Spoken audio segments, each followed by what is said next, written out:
Form the divide between the headwaters of two small streams. One small stream wound its way to the south, the other gradually flowed north, joining with other streams until it reached the ancestor of the stream we know today as Paint Creek. Then the Illinoisan glacier Fort Hill by only a few hundred yards. Its impact was felt, however, when it dammed the little stream that had drained northward.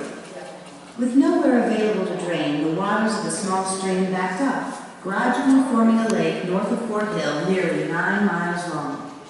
The relatively clear waters of the stream were greatly augmented by glacial meltwater. This water varied from milky white to dark brown in color from the sediments that had been trapped in the glacier for a period of time. Well, if you haven't guessed by now, we're at Fort Hill State Memorial here in southern Ohio. And as you can also see, we are here at the red star on the map. And today we're going to be following the green trail, which is going to take us through the section of all the ancient mounds in this area. Right onto the trail, we went ahead and made a left-hand turn, which is going to take us along the outside ridge of the Fort Hill area, and then it will spiral up on the backside, and we'll be able to climb the hill and enter the fort area proper. This here looks like a really good spot for some of the forest creatures to get out of the sun on this blistering day. Also kind of a unique feature here in the woods.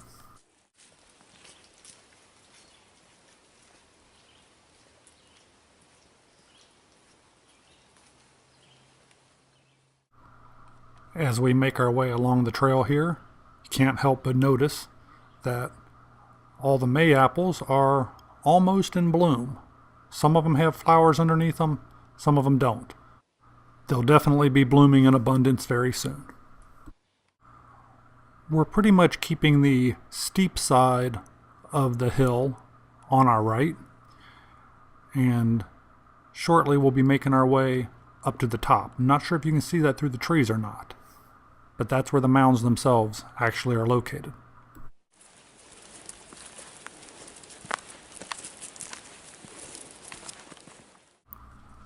The left side of the trail descends pretty rapidly down into the gorge there, and there are other trails that wind through that area as well. Our focus, however, is to get to the top of the Fort Hill Archaeological site. As we start to ascend the hillside, if you pay close attention, you can start to see some of the mounds starting to take form. It may not be apparent right away, but there's definitely other mounds in this area that aren't contained in the fort structure on the top of the hill. So it's worth keeping that in mind.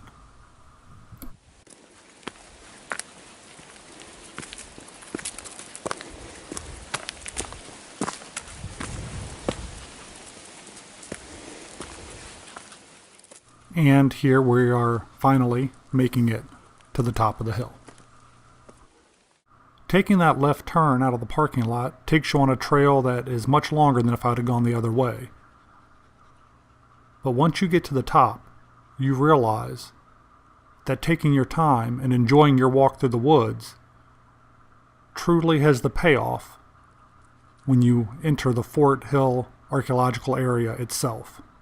Almost like coming up for air after a deep dive, the energy hits you full force. You can't ignore it. To the uninitiated, what may appear to be just another random patch of woods is actually an ancient sacred site. Unlike many of the other archaeological sites of this nature, the trail here winds directly through and between a lot of the mounds. You are literally walking through, on, and in between history. You can feel the energy.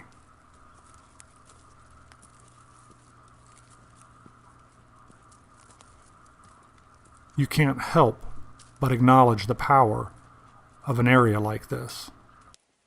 and its significance to the people who built it. If you pause for a while when you're on the top of the hill here, your mind starts to open up and you can begin to grasp the layout of this particular structure. You can see how the mounds are raised along the ridge of the hillside, and you can see and feel how the other mounds create a unique environment. Time and nature never cease in their effort to try to reclaim this area.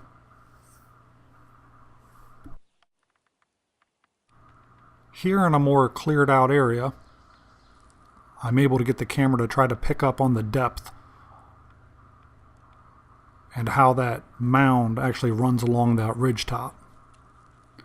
Maybe you can make it out and maybe you can't. I'm doing the best that I can with the technology that I have available.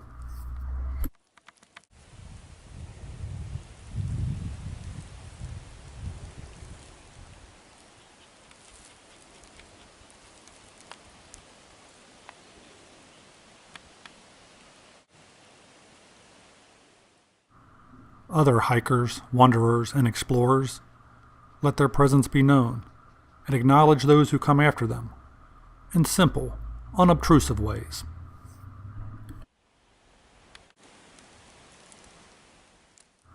In this section here, you can kind of get an idea of how these mounds are running parallel with each other, and they have that moat structure in the middle. Here's another angle of that same view. You can see how one mound crests and then rises into the next.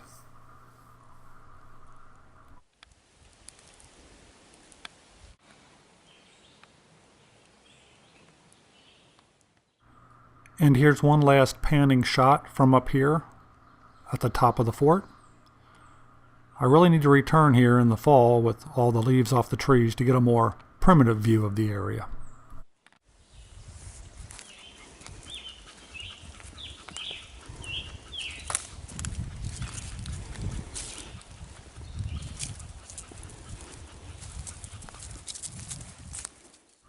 As we're moving out of this area along the trail, you can see how it follows directly next to some of the mounds here.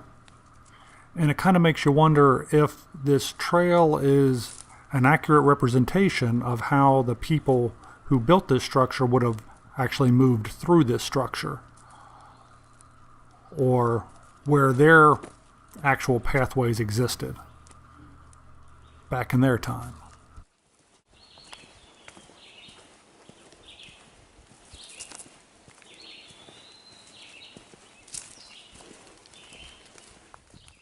There are times on this journey where you are completely surrounded by mounds on all sides, and they kind of start to close in on you. The experience is nothing short of immersive. It truly makes you get an understanding that you are in history. While you think you are in the now, your now will soon be the past.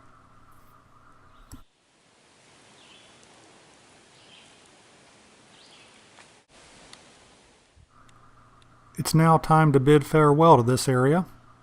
Soon we'll be making another journey down to the bottom of the ridge to where the gorge is, and we'll walk through some of the caverns down there. With our journey at an end, we slip back into civilization. But perhaps our minds are still lost in the woods. Our minds are still lost with our ancestors.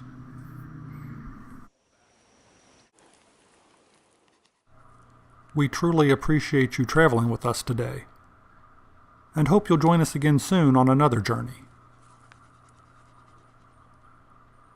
Thanks for coming with us.